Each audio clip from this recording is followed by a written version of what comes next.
Oke, Assalamualaikum warahmatullahi wabarakatuh. Perkenalkan, nama saya Andre Muhammad Fajri.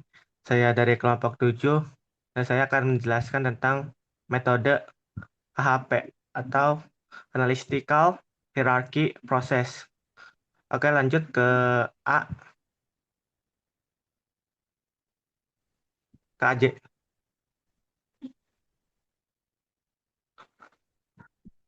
Oke, deskripsi pembelajaran. Oke, lanjut. Kita ke tujuan dan fungsi metode AHP. Tujuan mode HP adalah satu, memecahkan masalah multi kriteria yang kompleks yang tidak struktur menjadi bentuk hierarki yang lebih jelas dan logis.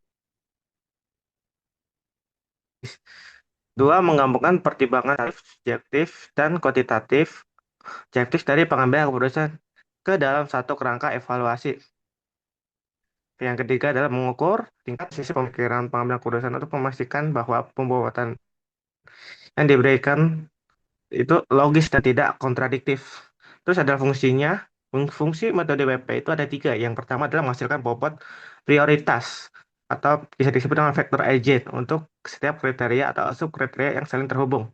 Yang kedua adalah memvalidasi perbandingan dan elemen-elemen keputusan secara berpasangan atau bisa disebut dengan pairwise comparison menggunakan skala rasio.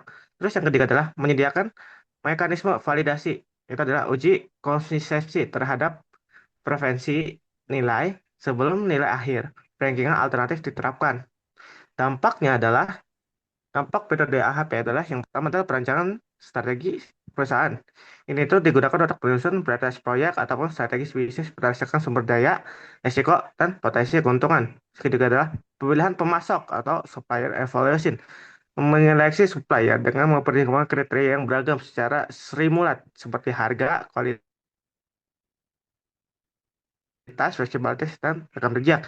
Terus rekrutmen karyawan. Hal ini, metode HP juga bisa membantu HRD dalam menilai kandidat, tidak hanya dari skor kuantitatifnya, tapi juga aspek kuantitatifnya, seperti kepemimpinan, komunikasi, dan integrasi. Terus keempat adalah penentuan lokasi fasilitas atau pabrik, yang bertujuan untuk menilai lokasi berdasarkan faktor demografi, akses transportasi, dan ketersediaan bahan baku hingga regulasi daerah setempat. Terus perbandingan dengan metode SPK lain. Metode bisa kita lihat di tabel perbandingannya adalah dari kriteria adalah pendekatan dasarnya HP itu adalah bentuk jadi hierarki menggunakan matriks perbandingan berpasangan. Sedangkan SPD atau WP yaitu ada sebab ada percobaan bobot, sedangkan WP adalah perkalian bobot. Sedangkan kalau yang kasus ada menentukan jarak terdekat. Yang terus ada di kriteria penentuan bobotnya adalah kalau HP itu bobot yang dihasilkan perhitungan komputasi matematis bernilai perbandingan antara kriterianya itu adalah antara 1 sampai 9. Kalau misalkan metode SAW dan WP itu bobotnya secara langsung di awal perhitungan. Sedangkan kalau TOPSIS itu sama dengan SAW atau WP, bobot biasanya ditentukan langsung di awal. Terus ketiga ada kriterianya adalah kompleksitas masalah.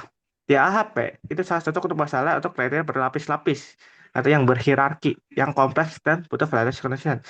Dan untuk SAW atau WP dan WP sederhana dan mudah diimplementasikan untuk masalah linear tanpa subkriterasi yang berlapis.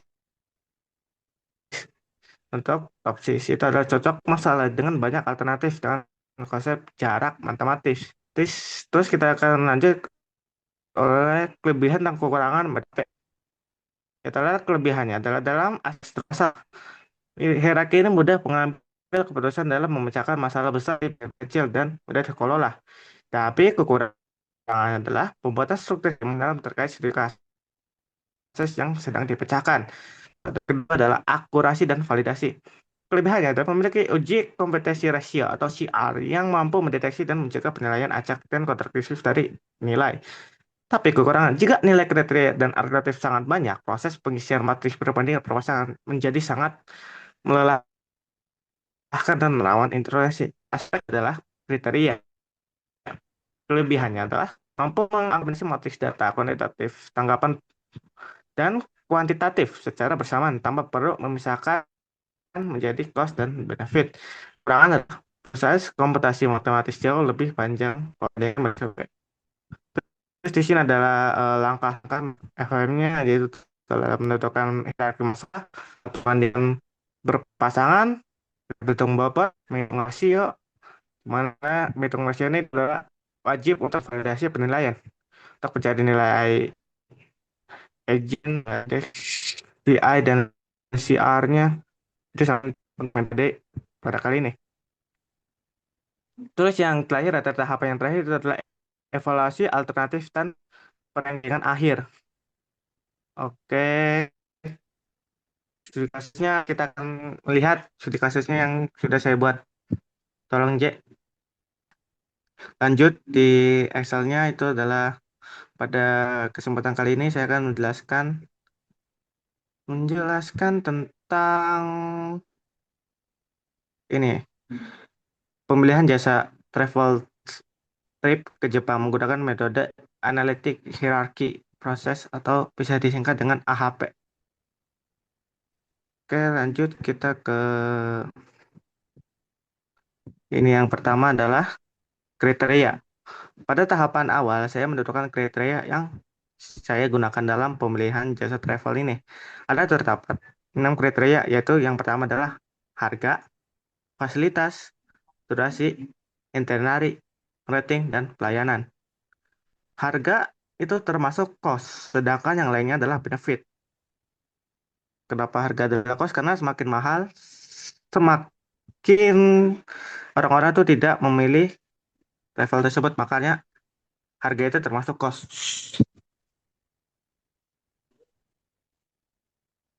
Oke, lanjut.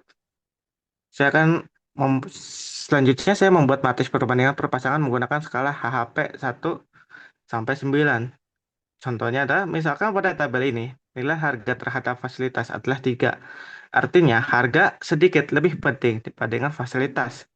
Dan sebaliknya fasilitas terhadap harga bernilai 0,333 atau bisa disingkat dengan 1/3. Oke, lanjut kita akan ke jumlah. Setelah itu dilakukan penjualan tiap kolom. Contohnya, misalkan total kolom harga adalah 2,4. 2,45. Nilai ini akan digunakan untuk normalisasi dan seterusnya. Terus kita akan lanjut ke normalisasinya. Normalisasi itu dilakukan dengan membagi setiap nilai dengan total kolom. Contohnya adalah misalkan nilai yang tadi disebut saya itu adalah 1.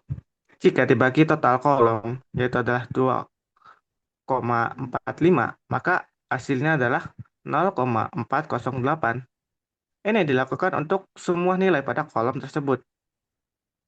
Oke, lanjut kita akan ke bobot atau engine factor. Setiap normalisasi, bobot dihitung dengan mencari rata-rata tiap baris. Contohnya adalah normalisasi yang tadi. Itu adalah 0,403 ditambah 0,4 ditambah 0,3 ditambah 0,2 0,9 ditambah 0,25. Habis itu dibagi dengan 6-nya. Dibagi dengan kriteria yang sama dengan 0,31. Artinya bobot harga sekitar di angka 0,31. Dan itu pun dilakukan untuk semua setiap baris. Itu kita lakukan penghitungan terhadap bobotnya. Terus lanjut kita akan ke matriks penjumlahan. Itu gampang lah. Kemudian dilakukan perkalian di antara matriks awal dengan bobotnya. Itu tinggal dikalikan saja. Tadi tidak perlu detail bagaimana cara menghitungnya. Oke, lanjut ke konsistensi uji ini. Tapi ini tuh digunakan untuk mengecek apakah penilaian konsisten atau tidak. Kita lihat kayak penilaian di sini tuh termasuk konsisten. Ya, terus kita lanjut ke lambda max. Nilai lambda diperoleh dari pembagian jumlah per baris dengan bobotnya. Contoh, jika jumlah bobotnya itu 1,8, maka bobotnya 0,8. Kita akan bagikan saja seperti 1,8 dibagi 0,3 sama dengan hasilnya dari 6. Dan sedangkan untuk C1 dari 1, C1 dan CR-nya ya seperti ada di sini. Yaitu adalah hasilnya adalah seperti ini. 1,24 0,0718 untuk si Y-nya, terus sedangkan si R-nya adalah 0,0578. Nah, status konsentrasial adalah si R lebih besar, lebih kecil, tidak boleh lebih kecil sama dengan 0,1. Maka kita akan lihat tabel random index-nya atau RI-nya itu adalah nilainya itu ada di satu, ada di angka 6. Maka kita akan mendapatkan nilai hasil yang ada di tabel ini, yaitu adalah angka 6 dan 1,24. Oke,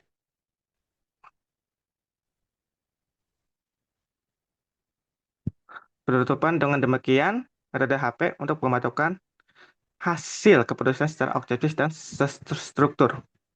Oke, sekian dari saya. Wabillahi taufiq wal hidayah. Wassalamualaikum warahmatullahi wabarakatuh. Dah.